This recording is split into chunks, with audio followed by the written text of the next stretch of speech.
ready, sound ready, 3, 2, 1, action.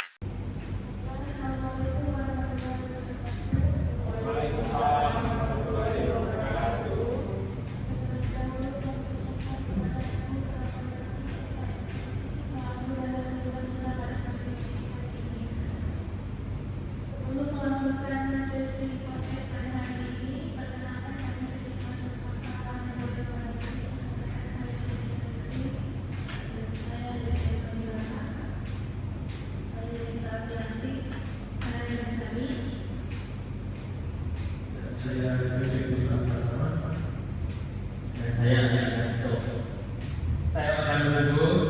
Baiklah, kita mulai podcastnya. Selamat datang Bu di podcast kami yang berjudul GT Reference.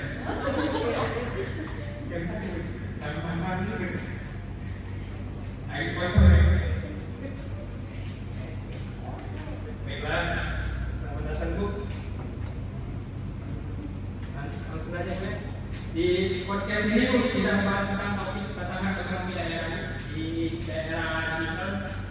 Mungkin pertanyaan saya yang pertama itu tantangan utama yang dihadapi oleh pemerintah daerah dalam mengimplementasikan ekonomi daerah di era digital sekarang. Bagaimana?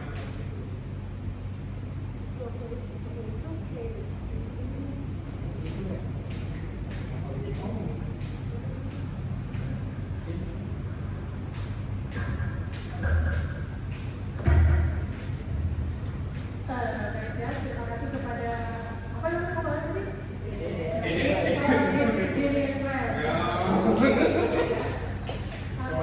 Ini buat para generasi muda, anak muda ya, sama kita harus sekali terus memahami tentang kenapa di Indonesia itu kemudian ada namanya daerah.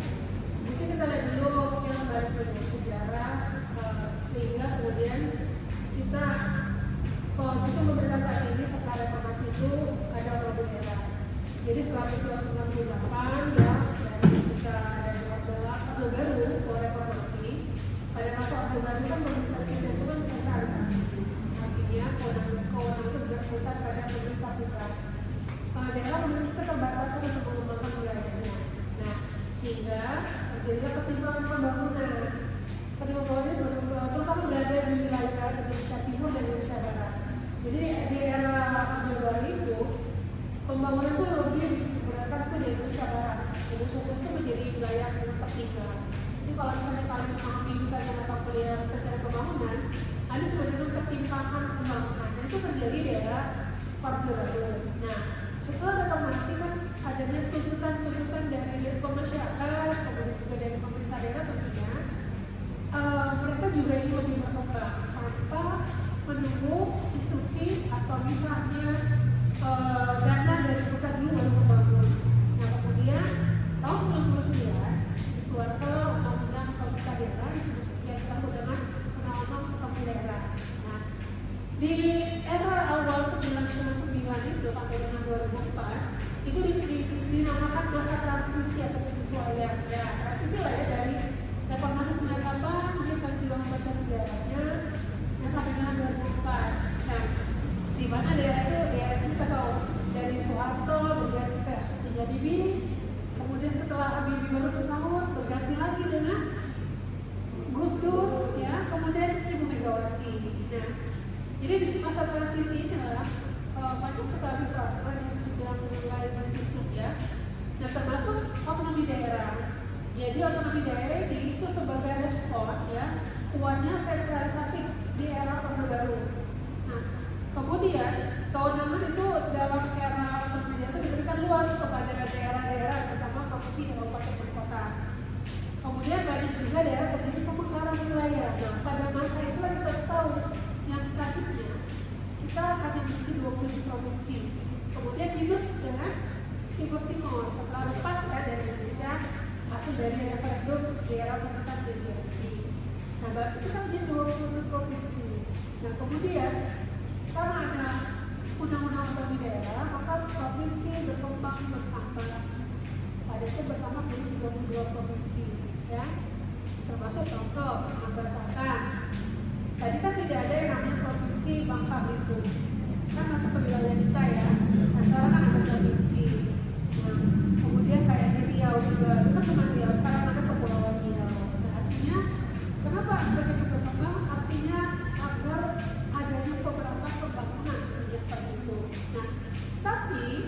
euforia dari pemerintah daerah ini itu belum dibarengi dengan kesiapan SDM, kesiapan peraturan. Jadi banyak daerah menyusun itu kebijakan itu tanpa tanpa kontrol yang cukup. Jadi kalau kami bilang, karena kami kuliah di Poso dulu, masa reformasi ini adalah masa yang kebablasan. Jadi ibunya reformasi kebablasan. Nah, kemudian menjelang ke pemilu pertama sekali memilih presiden di era 2004, ya, sampai dengan 2014 itu baru 10 tahun daerah terpilih, dan kita membenahi undang-undang otonomi daerah, ya, atau undang-undang pemerintah daerah. Nah, itu adalah penataan sistem. Nah, dalam penataan sistem ini yang dikeluarkan undang-undang yang pertama setelah 2009 dicabut, keluar dari undang-undang nomor 32/2004 itu untuk menata ulang infrastruktur pemerintah daerah. Nah, jadi kita di awal kan memilih dulu presiden. Setelah itu kita memilih apa coba? Pilkada, kepala daerah. Ya, seperti itu kalau itu. Nah, jadi ini hal mulai di bulan kita memilih kepala daerah secara langsung yang seperti kita tidak pernah memilih. Bupati, wali kota, maka kita bisa masyarakat rakyat baru memilih dan diusung oleh partai, ya, seperti itu. Nah, fokusnya mulai bergeser dari peningkatan kapasitas kelembagaan dan SDM daerah. Maka SDM daerah itu harus disiapkan. Kalau nggak disiapkan, ya menjadi kewalahan menghadapi otonomi daerah ini. Nah, kemudian pemerintah pusat itu memperkuat sistem pengawasan dan evaluasi. Bukan berarti kalau misalnya sudah otonomi daerah ada pengawasan sendiri lepas, enggak, tetap ada yang namanya pengawasan dari pemerintah pusat, ya, tetap jalan. Nah, yang sekarang yang kita ikuti dari 2014 sampai dengan saat ini berjalan itu adalah periode evaluasi dan penyesuaian, ya. Jadi ada efektivitas efektivitas dulu ya. Ya, efektivitas. Akuntabilitas tadi ya? Apa coba? Baik saja dengan para direkturat ini apa ya? Akuntabilitas. Nah, jadi artinya akuntabilitas yang bisa dipertanggungjawabkan di muka publik. Nah, iya kan? Iya. Jadi kita boleh nih. Kenapa ada misalnya pelayanan publik? Kemudian kenapa pelayanan publik dibatasi? Kemudian kenapa pemerintah kinerjanya harus pernah dipertanggungjawabkan kepada publik? Itu adalah bagian dari otonomi daerah yang mulai beberapa yang baru namanya ya dari 2014 sampai dengan saat ini. Nah, jadi di sini ya kita itu ini banyak urusan strategis seperti kita bilang tadi. Apa urusan strategis itu? Pertama adalah di bidang pendidikan. Ya, yang pendidikan itu seperti pendidikan menengah. Berarti mulai dari SMP dulu, ya. Karena kalau SD itu udah dasar, nggak mungkin anak Indonesia nggak kamar SD kan. Nah, mulailah ke sekolah SMP, kemudian SMA. Makanya sebenarnya wajib belajar 12 tahun. Jadi kalau daerah dalam Orde Baru itu pertama kali wajib belajar 9 tahun penerapan dari Presiden Soeharto ya di era Orde Baru. Tapi apakah SDM kita di SMP? Jadi perkembangan zaman, ya masuk era 2000-an, itu masih banyak SMP SDM-nya. Nah, kemudian berubah menjadi wajib, karena wajib berarti tidak boleh anak Indonesia itu yang sekolahnya hanya sebatas SMP. Jadi minimal SMA, ya untuk SDM yang lebih unggul dan lebih berkembang. Sehingga itulah menjadi peran dari pemerintah daerah bagaimana ya dalam hal pendidikan mereka bisa mengatur yang saat ini ya boleh secara otonomi. Jadi kalau dulu kan kenapa misalnya kan dulu ada kalau zaman itu ya ada Eptanas, kan berubah akhirnya kan ujian tidak ada lagi ujian kan berubah ujian nasional ujian berbasis komputer kemudian ada juga kemudian dihilangkan ya karena ada kenapa dihilangkan kalau ujian nasional berbasis komputer berarti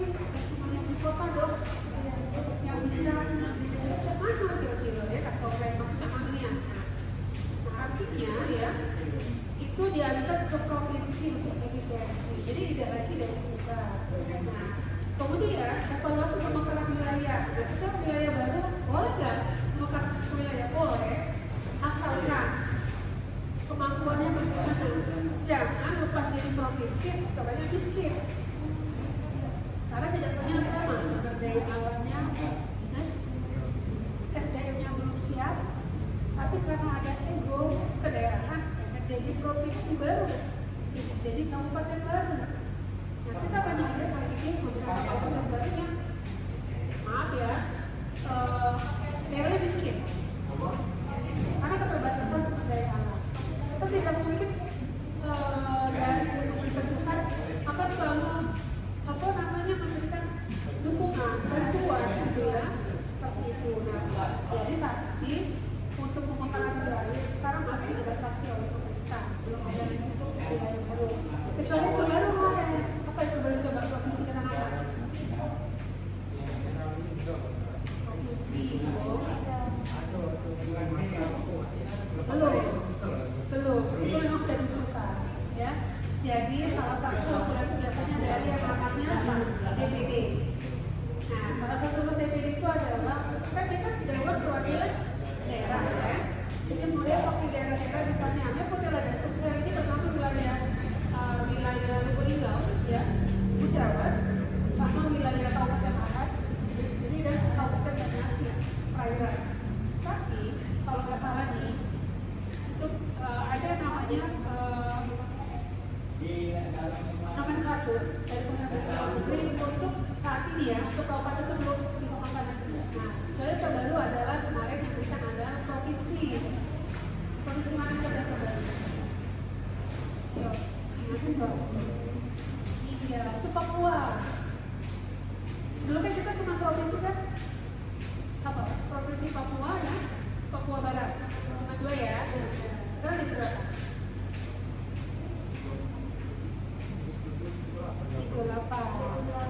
Karena kita bukan ada provinsi pegunungan ya, pegunungan Jaya ya, jadi daerah kita bayangkan Papua di era kita sudah sejak 98 kita reformasi mulai 1969 sampai kemarin 2024 itu provinsinya cuma 2 dengan pulau sebesar itu.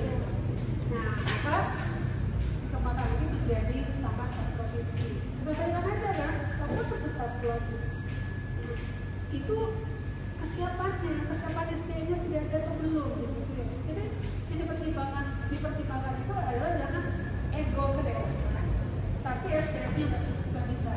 Kemudian sumber daya alamnya juga. Kemudian juga apa? Penganggaran juga gitu. Sebenarnya Papua itu mulainya besar, tapi kurang di SDM. Benar. Kalau sumber daya alam Papua itu kaya, cuma SDM-nya yang murah. Malah banyak masyarakatnya justru kuliahnya kan Pulau Jawa tuh. Nah, ini jadi problem juga tuh ketika generasi muda ini ke daerahnya, daerah rantau, tapi nggak mau pulang lagi. Ya, karena kalau masyarakat mungkin kota, ketika pulang ke daerah, udah lihat hutan dan apa ya, nyaman. Makanya kita perlu kesadaran dari sebetulnya untuk membangun daerah yang seperti itu. Nah, kemudian evaluasi lagi itu, nah sejak reformasi ada yang sebetulnya untuk kontrol itu sebetulnya e-government. Elektronik government. Jadi sekarang semua pemerintah daerah dinas itu diwajibkan memiliki elektronik government, yaitu website, ya website. Jadi kita tuh tidak perlu lagi, itu bukan digital ya. Jadi kita tidak perlu misalnya mencari informasi ini kan ke instansi langsung ke situ, tapi kita cukup dengan elektronik government melalui internet, kita bisa mendapatkan datanya. Dan itu ada peraturannya, ada undang-undang yang ada tentang elektronik government itu diwajibkan. Jadi termasuk sampai dengan pemerintah ketika desa sekarang ada namanya website. Seperti itu makanya ya. Nah, jadi kalau kita lihat dampak positif ya, jadi pemerintah daerah itu harus memiliki inovasi untuk pelayanan publik. Inovasi ya. Nah, contoh yang kalau nggak salah salah satu kabupaten di Jawa Timur ya, Papua daerahnya paling banyak memiliki pelayanan elektronik itu adalah Kabupaten Banyuwangi. Itu mungkin bisa saja aja kali ini ya. Itu memang inovasi mereka daerah luar biasa. Bahkan mereka itu ikut bola yang ke desa-desa itu. Ya untuk jadi seperti itu. Nah itu inovasi memang yang namanya menggunakan ENFA di government pasti menggunakan anggaran. Nah dengan adanya otonomi daerah diharapkan ya pertumbuhan ekonomi di daerah itu semakin meningkat. Kemudian wilayah yang mampu juga itu bisa mengelola potensi lokal yang diharapkan ya. Makanya kenapa sekarang itu ada kebijakan yang berdasarkan kearifan lokal. Kan itu ya. Coba kira-kira contoh yang lokal ya. Kebijakan yang melihat kepada kearifan lokal daerah masing-masing. Ya. Coba kira-kira salah satu contohnya apa sih? Kebijakan yang menyesuaikan dengan kondisi daerah itu. Dalam prakteknya contohnya apa? Kebijakan dari segi ada untuk makanya. Ya, ini contohnya gini. Contohnya salah satu itu dari kebijakan lokal itu kan sekarang ini tahun dulu ya. Pegawai pemerintah kan sekarang kan PNS saja sama sudah ada ASN ya. Itu kan kalau baru sekarang itu kondisi dan lain. Sekarang kan ada catatan baru nih seperti ada mahal. Salah satu adalah untuk melestarikan budaya. Ini kan ini luas ya. Jadi kalau kalian otonomi daerah itu luas ini ya. Salah satunya adalah di daerah itu diberikan kewenangan untuk pakai dinas pegawainya di pemerintahan itu yaitu menggunakan batik daerah masing-masing atau ciri khas kait adatnya. Kalau kayak Palembang, kan setiap hari kan kalau sana ya, itu kan ada pakai kalau Palembang pakai penjemputan ya, kemudian ada yang kayak pakai panjat gitu, itu dipakai seperti itu. Nah di daerah lain juga sama, termasuk di sekolah. Di sekolah juga sekarang boleh pakai batik. Boleh nggak itu boleh, salah satu bagian dari otonomi daerah juga kebijakannya. Kalau zaman itu dulu nggak ada. Pokoknya zaman itu dulu sekolah tahun 90-an ya. Kan berubah tuh luar biasa ya. Jadi artinya gini, kita cuma punya seragam putih abu-abu dari Senin sampai dengan Sabtu. Nah, selain utama ada kebijakan boleh pakai pramuka. Nah, berubah lagi ada berubah lagi, berubah terus ya. Berubah lagi tuh sekolah pakai batik. Oh iya kan? Iya, diwajibkan sekarang ini ya. Ada peraturannya sekarang. Dulu nggak ada. Kenapa ini ada tadi? Karena kita memberikan kewenangan. Jadi kan tidak ada sanksinya. Boleh melanggar peraturan kan tidak. Nah, itu salah satu sebenarnya contoh kalau tambahkan.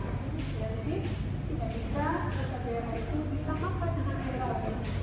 Itu salah satu contohnya dampak positifnya. Nah, kemudian apalagi dampak positifnya kalau kita lihat dari bidang politik di daerah negara. Seperti bulan Jawa tadi kan, kita memilih sendiri kepala daerah. Nah, artinya di sini kita lihat partisipasi politik masyarakat itu kelihatan ada pilih. Dulu bisa nggak kita menjadi secara langsung kepala daerah? Ya mungkin sistem kalian ya, nggak bisa. Pokoknya sudah tahu gubernur harus itu langsung dari DPRD provinsi. Itu pun instruksi dari pusat biasanya. Jadi pusat itu memberikan calonnya, ini loh calonnya, dengan siapa? Mesti dia beda. Sini itu selesai. Dan dulu kepala daerah kita itu kebanyakan berasal dari TNI. Tujuannya begitu. Nah, jadi contoh ya, Sumatera Selatan. Sebelum Pak Salusma itu ada yang namanya Roshan Arsyad. Nah, dia adalah seorang perwira ya, kepala Samana dari Angkatan Laut. Tuh. Katakanlah seperti itu. Nah, karena perubahan di reformasi, maka sipil pun boleh mencalonkan diri asalkan didukung oleh partai politik. Karena kata politik ya, seperti itu. Nah, Jadi kalau kita lihat sekarang ke era digital lagi dulu ya, era digital. Jadi tantangan otomatis di era digital seperti apa sih? Apalagi sekarang ini sama kita kalau dulu kan kominfo aja. Kalau sekarang apa? Komdigi. Nah, apa Komdigi? Nah, ya, Kementerian Komunikasi Informasi Digital. Kan pakai digital sekarang kan, ya. Nah, jadi tantangan untuk daerah-daerah ini cukup kompleks sebenarnya. Ini karena apa? Selain harus menjalankan urusan pemerintahan ya dan pelayanan publik, pemerintah juga dituntut untuk bertransformasi ya, digital secara cepat dan mudah dan efektif. Seperti itu. Nah, tantangan yang pertama yang harus kita pahami ya, pertama itu adalah tentang kesenjangan infrastruktur. Pertama tantangannya. Kenapa coba infrastruktur? Karena tidak semua daerah punya akses internet. Apalagi yang di daerah pedalaman ya, Indonesia Timur. Nah, sekarang pesan kita provider kan yang punya namanya jaringan internet. Di Indonesia saat ini provider yang jaringan internet itu siapa? Telkomsel, ya kan? Nah, kalau jaringan internet tidak kuat, mungkin kita bisa lihat orang nanti ya saya di tempat ini dulu bagus. Nah, kalau di daerah kan gitu, karena nggak ada sinyal gitu kan, nah nggak ada sinyal di tanah seperti itu. Terus daerah yang sulit dijangkau banyak contohnya. Kita nggak usah jauh-jauh, melihat ke daerah Indonesia Timur. Sumatera Selatan ke sini. Contoh, Musirawas. Musirawas apalagi daerah Moratara itu, ya Moratara, Payung, pedalaman itu tidak gampang untuk mendapatkan sinyal biasanya. Jadi kalau misalnya kalian punya teman atau punya pacar ya terjadi jauh gitu, kok ada dibalas ya gitu ya, WA-nya harus pasti gitu dulu aja jadi dalam pertanyaan gitu. Nah, itu pernah ibu rasakan ya ketika kita mau jalan tuh dari Lahat, kita turun dari Pagarawan, kemudian kita lewat mau ke Musirawas, kalau pikir ya lebih tinggi, HP ini nggak ada sinyal. Sinyalnya lemah gitu ya. Nah seperti itu. Nanti pernah juga waktu itu ke Oku Timur. Nah sama, di Oku Timur itu mau pakai telepon sinyalnya hilang. Waduh nggak ada sinyal beneran gitu ya. Nah nunggu agak bangkit baru sinyalnya lagi. Nah itu apa lagi di daerah-daerah yang pegunungan ya, terus yang daerah semuanya yang memang sudah sudah dijangkau. Kemudian keterbatasan sarana dan prasarana TIK ya, menghambat transformasi digital. Itu ada tantangannya, itu tugas pemerintah daerah. Kalau dituntut untuk bertransformasi ke era digital. Kemudian yang kedua, kesediaannya yang belum merata.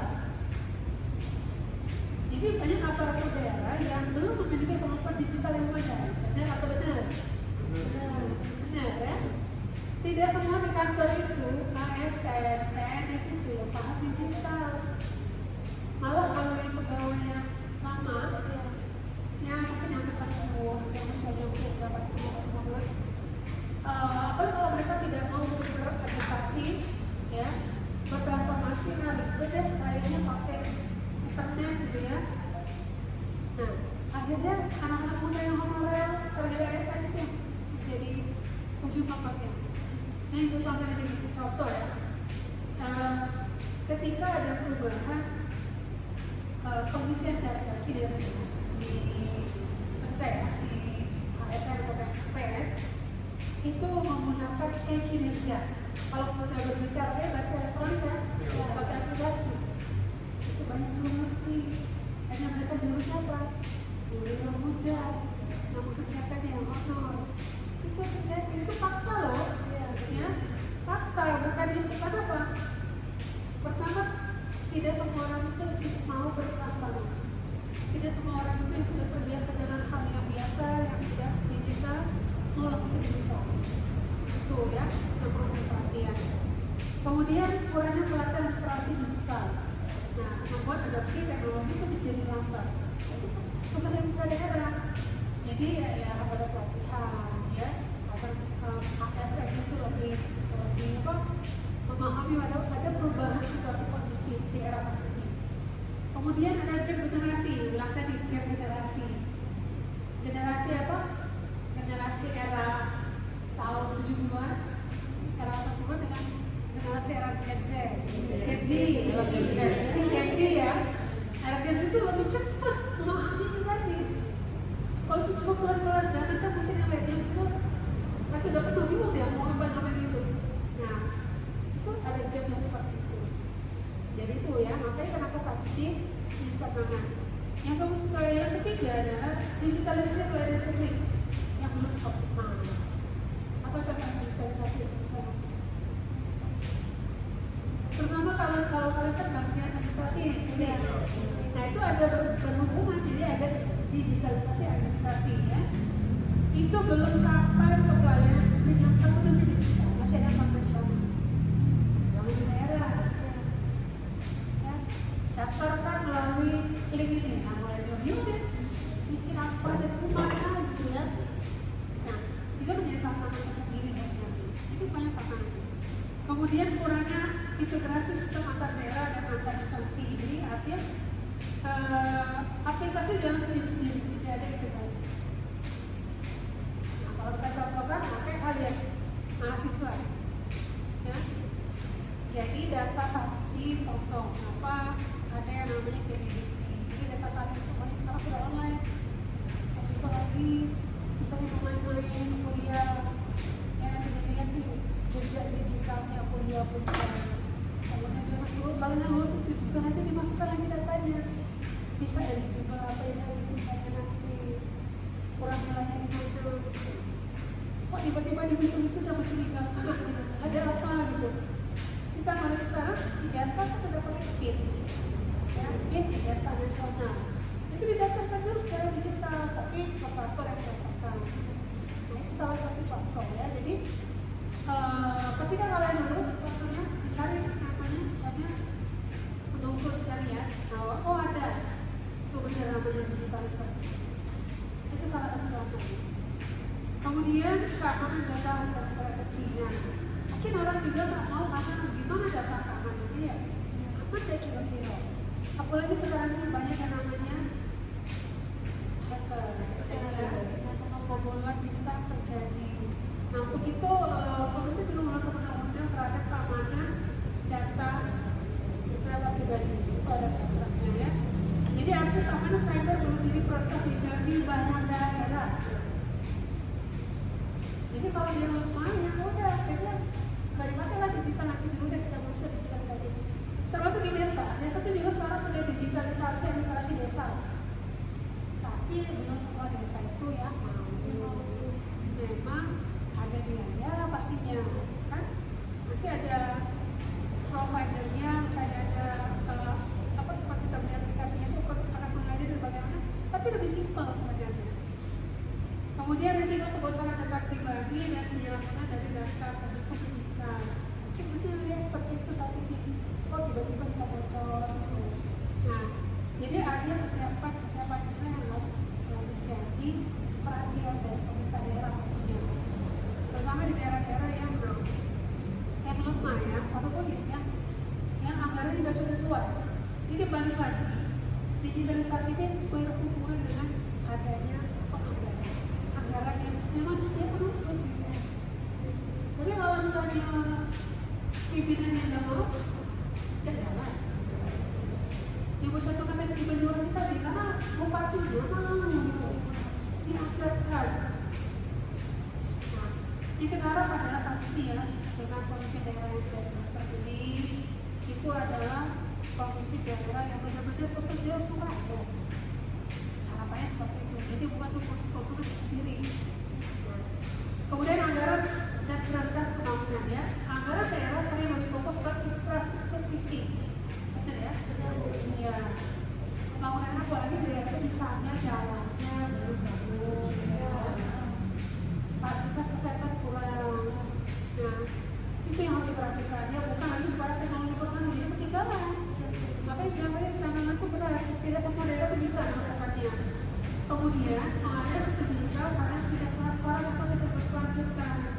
Nah itu contohnya apa contoh kemarin korupsi dari Kominfo kan? Korupsi apa ya Wajib?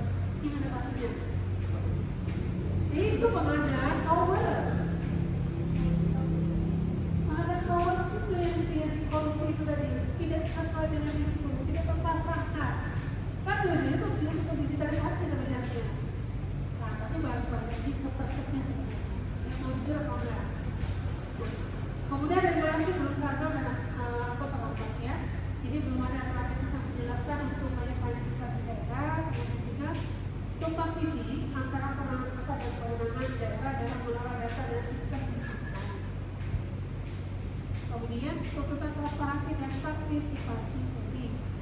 Nah, era digital ini membuka ruang partisipasi dan kontrol yang lebih besar. Apa contohnya? Nah, contohnya kita bisa memberikan pendapat, kemudian juga mungkin semacam protes ya kepada pemerintah, lainnya nggak kurang bagus nih, kita bisa memberitahukannya melalui media sosial. Ya, jadi kalau kemarin kita nggak tahu, misalnya pelayanan publik yang mulai itu bisa orang sudah bisa diviralkan, kemudian diviralkan. Kalau di Indonesia ini kayaknya nggak diviralkan, nggak diviralkan, kayak seperti itu kalau beberapa tayangan di televisi itu gitu kayaknya. Kalau dia ada manfaat kayaknya ya udah ada document gitu ya. Nah, tapi artinya sisi kepekaan pemerintah kalau seperti itu kurang maksudnya. Nah, makanya harus ada yang namanya evaluasi ya, evaluasi pengawasan. Kemudian daerah itu lebih terbuka, transparan, responsif terhadap apa yang menjadi tuntutan masyarakat. Tapi kan dia balik lagi ke pemimpinnya. Kalau pemimpinnya cuma mendengarkan pendapat bawahannya yang memberikan asal bapak senang ya. Iya benar. Pokoknya bagus dulu Pak, iya pastinya Pak bagus Pak. Tapi jalan lapangan juga percuma, kenapa gitu? Nah, jadi kalau pemimpin yang benar-benar daerah itu lihat turun lapangan, ya lihat apa yang menjadi permasalahan di lapangan. Infrastruktur jalan ya dong, upayanya apa gitu ya. Kemudian fasilitas pelayanan misalnya yang kurang masyarakat, ya boleh ditegur gitu ya, seperti itu. Tapi tentu menjadi pemimpin yang bijak, karena kan jangan viral. Jadi jangan lebih marah-marah di Solo atau viral lagi gitu ya. Nah kan sekarang begitu. Nah artinya di sini ya ada pemerintah daerah yang belum siap menghadapi berbagai tantangan tersebut. Nah itu yang harus menjadi perhatian. Jadi artinya kalau kita ambil besarnya tantangan secara digital itu adalah ini adalah membuka peluang besar ya untuk meningkatkan kinerja otonomi daerah dengan melihat tantangan tadi. Namun tidak bisa dimanfaatkan secara maksimal ya jika daerah mampu mengatasi tantangan di atas tadi yang merupakan tadi. Nah, caranya dengan apa? Nah, caranya dengan berkolaborasi dengan siapa? Stakeholder yang terkait. Ya, pemerintah daerah, kemudian stakeholdernya ada pihak swasta. Kan pemerintah daerah tidak bisa kerja sendiri ya. Harus ada yang lain-lainnya juga ya. Rekan ada yang lain, stakeholder yang lain. Juga kan di masyarakat yang paling utama. Yang akan menilai kinerja pemerintah itu adalah masyarakat. Nah, makanya kalau kalian misalnya secara publik, nanti penelitian, misalnya pengaruh pada publik terhadap kekuasaan masyarakat, itu ya. Jadi kan kalian angkanya berapa sih? Nah, persentasenya seperti itu, kekuasaan masyarakat seperti itu. Makanya kenapa itu dikeluarkan oleh kementerian apa? Ini kementerian apa? Tentang SDM itu tadi. Menpan RD ya. Menteri Perdagangan Aparatur Reformasi Birokrasi. Dia tuh melihat bagaimana aparatur sipil negara itu bekerja untuk rakyat, itu loh maksudnya yang memberikan pelayanan. Kalau angkanya misalnya angka 40% berarti buruk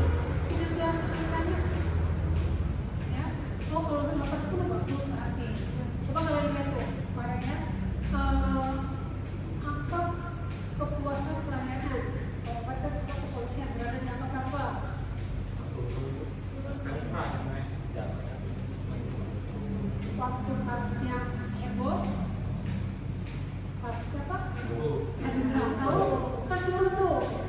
Nah sekarang udah Teddy ya. Terus pada Teddy sempat turun nggak rela sama Teddy. Ya udah sekarang gantian lah. Gitu karena kita juga harus memahami ya. Nah, jadi kita pemahaman itu kita sebagai mahasiswa itu pahami dulu jangan asal demo gitu ya. Melihat dulu seperti itu. Demo nggak apa-apa menyuarakan aspirasi, tapi jangan sampai anarkis. Jangan sampai berbuat yang namanya tindakan konstitusi. Ya, melanggar konstitusi tidak boleh. Karena kita sudah punya undang-undang tentang hak, ya, di mana kita boleh menyuarakan pendapat secara terbuka, seperti itu. Nah, kemudian ya inovasi. Nah, dia harus berinovasi dengan upaya-upaya publik itu, terutama tentang aplikasi yang menggunakan yang bisa diakses oleh publik. Kemudian juga baru peningkatan kapasitas dan berkelanjutan. Itu yang diharapkan dari pandangan pemerintah. Itu ya, seperti itu.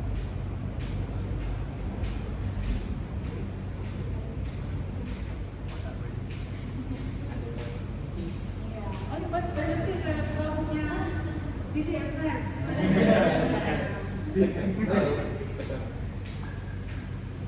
Berarti dalam pemerintah melaksanakan peraturan tersebut berdasarkan tantangannya Betul ya. Jadi peraturan dari pemerintah tentu ya jadi akan aturan yang kemudian dia berbentuk peraturan pemerintah, gubernur ya. Nah atau misalnya undang-undang itu kan harus disosialisasikan kepada masyarakat dan masyarakat tahu.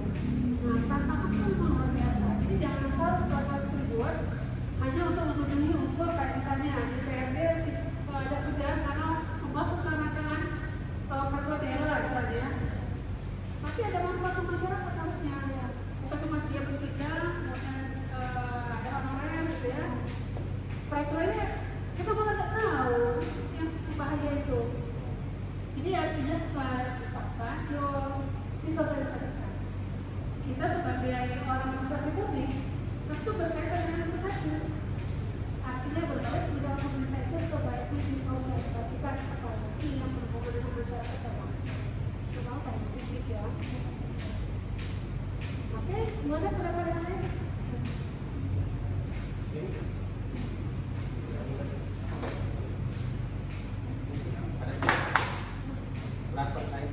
Ya, ada yang lain. Sisi kalian sebagai dari mahasiswa. ya kan mahasiswa tuh menyuarakan suara dari rakyatnya Bu ya. Tetapi kenapa pemerintah itu lebih ingin itu? Padahal kan harusnya peraturan yang dibuat itu harusnya bermanfaat sudah tuh diterima oleh masyarakat. Itulah peraturan itu undang Jawa tadi disahkan kemudian tidak disosialisasikan. Nah, untuk mensosialisasikan itu memang tetap perlu ada cara. Jadi dianggap adalah tahu. Nah, jadi sehingga masyarakat tidak tahu saya nggak tahu ada peraturan ini yang bisa seperti itu.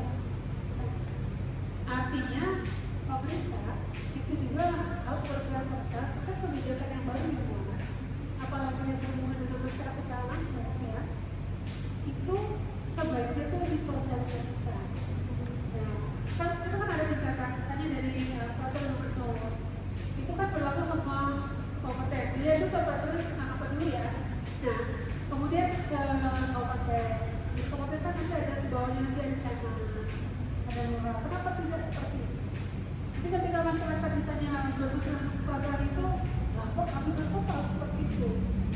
Nah, jika terkesannya di masyarakat itu ya apa sih memang tidak tahu sama sekali atau malah terkesannya dirugikan kalau yang tersebut dianggap merugikan masyarakat. Itu fungsi sebenarnya. Nah, ya begitu juga dengan undang-undang yang direncanakan ya rancangannya oleh pemerintah kemudian diajukan ke DPR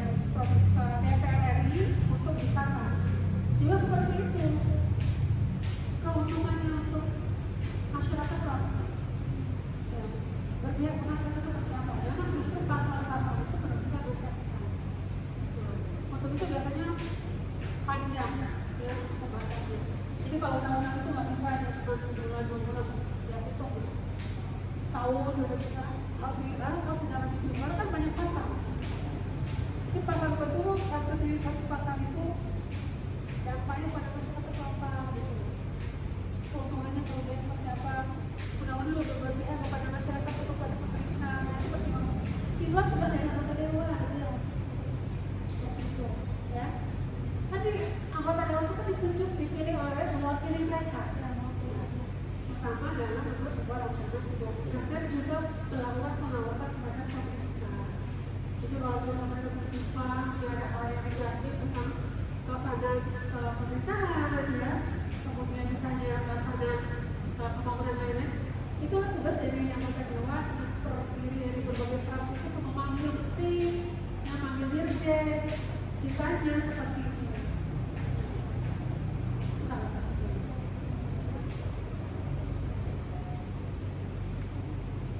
Biar Itu sama tegak.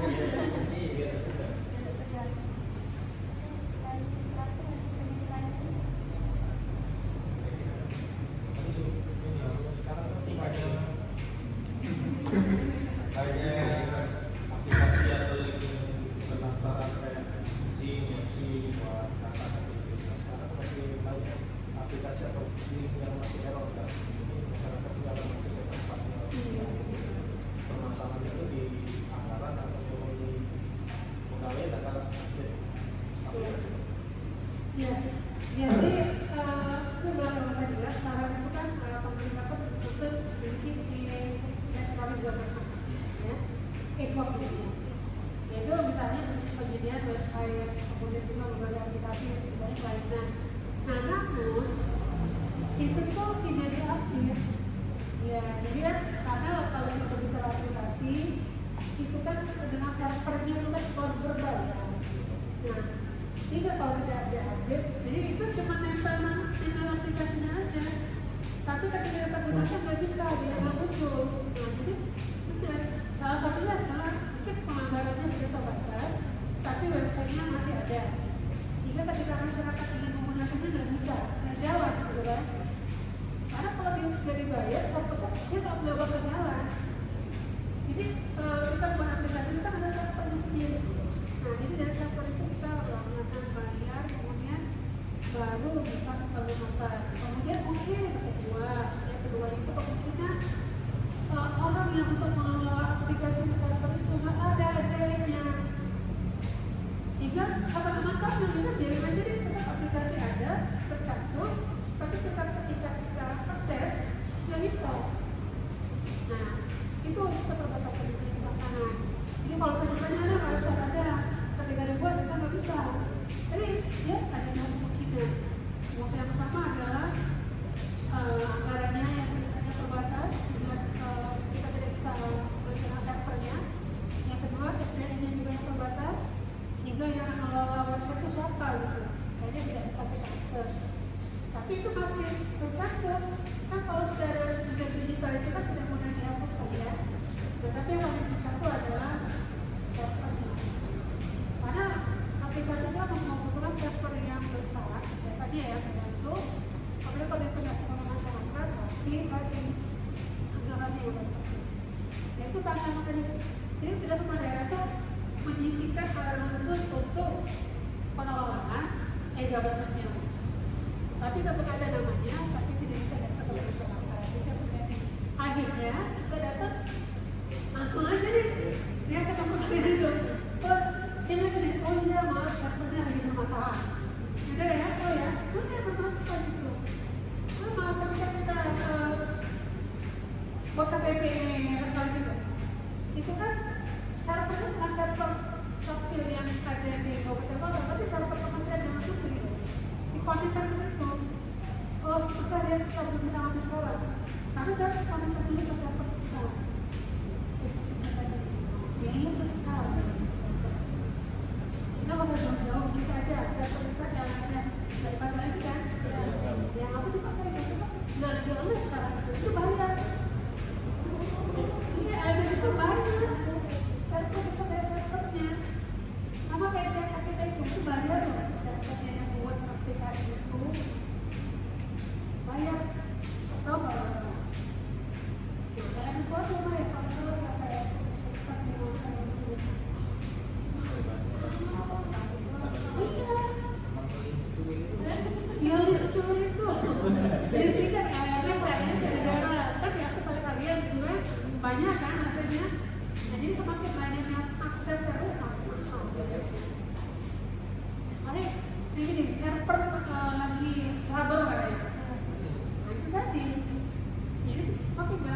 jadi anak itu. Hah? Tidak dipakai tidak jadi anak itu sementara kan dipakai. Sekarang udah sebenarnya nggak akan lagi sekarang. Nggak perlu lagi. Paling kalau nanti kesehatannya lagi biasanya seperti itu. Jadi buat itu sudah dibuat seperti itu, cuma nggak bisa diakses. Itu benar-benar nggak bisa diakses itu berarti nggak bisa punya di badan. Sama aja kalau mau yang benar aja. Wah itu kamu ada nama Wahyuti. Cuma gitu kan ketika diberi akan makanya bisa nggak mau pakai? Nggak bisa. Itu loh maksudnya tadi sama. Itu kalau orang seperti itu semuanya ada 100%. Ya, jadi biaya yang besar. Saya tadi kalau harus pakai biaya digital ya, itu luar biasa.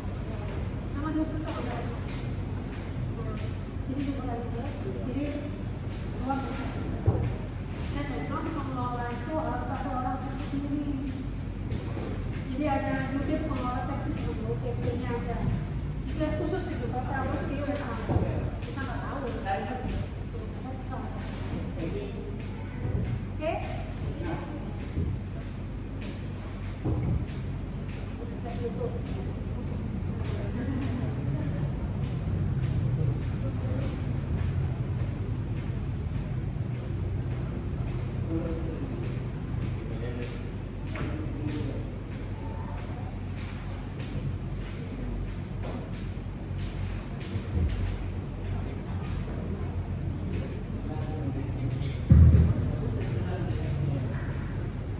Baik Bu, mungkin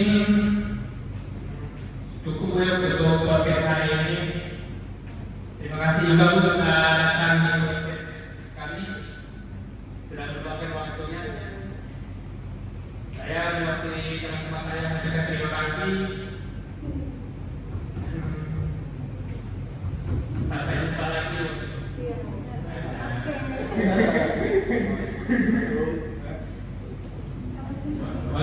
Wassalamualaikum warahmatullahi wabarakatuh. Terima kasih sudah podcastnya, semoga bermanfaat ya informasinya ya tentang otonomi daerah organisasi ya. Bisa berjalan semuanya Amin.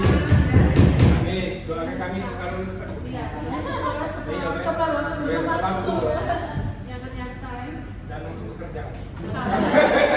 oke langsung kerja ya. Terima kasih ya. Assalamualaikum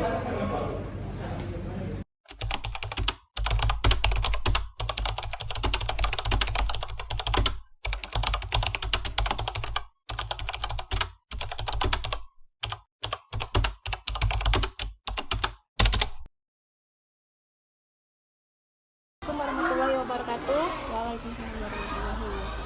Perkenalkan kami dari perwakilan STI Satya Negara Palembang. Terima kasih terlebih dahulu kami ucapkan kepada Mbak Bilkis atas waktu dan tempatnya karena telah menjadi narasumber kami pada siang hari ini.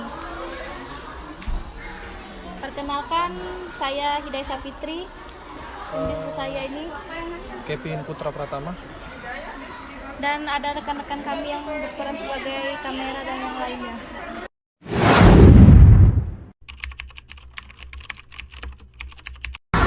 Langsung ke pertanyaan yang pertama, apakah program pemerintah masyarakat sudah tersalurkan di Universitas Palembang?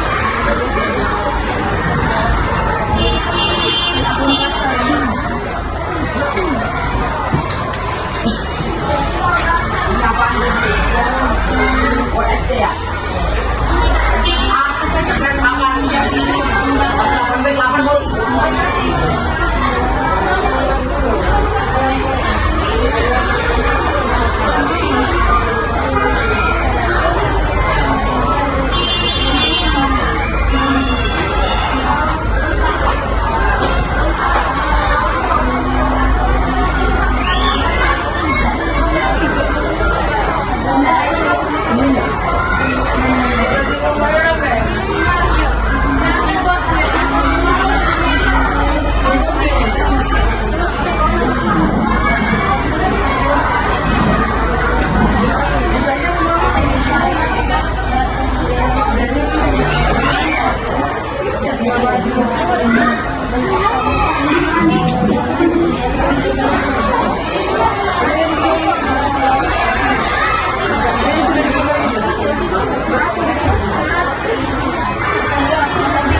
Lalu ya untuk program bantuan dari pemerintah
kita ke pertanyaan topik kedua ya Mbak.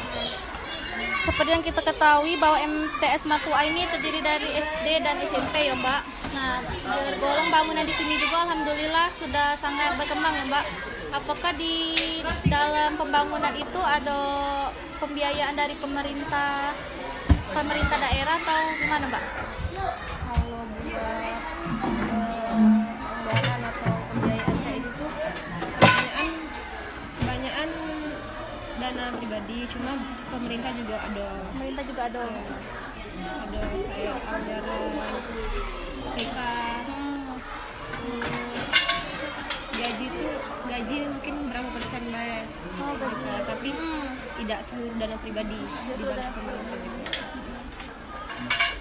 Kendala-kendala pihak sekolah dalam pembangunan ini apa tuh ya Mbak? Gimana ya? Dalam pengembangan sekolah di MTS Martua ini. Alhamdulillah Lancar Mbak ya.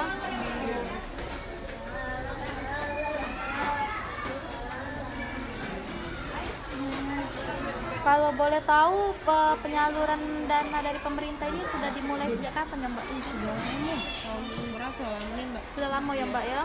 Bisa dihitung dari sejak berdiri lah Mbak ya kira-kira. 2000-an Kak. Itu tahun 2000-an Mbak ya?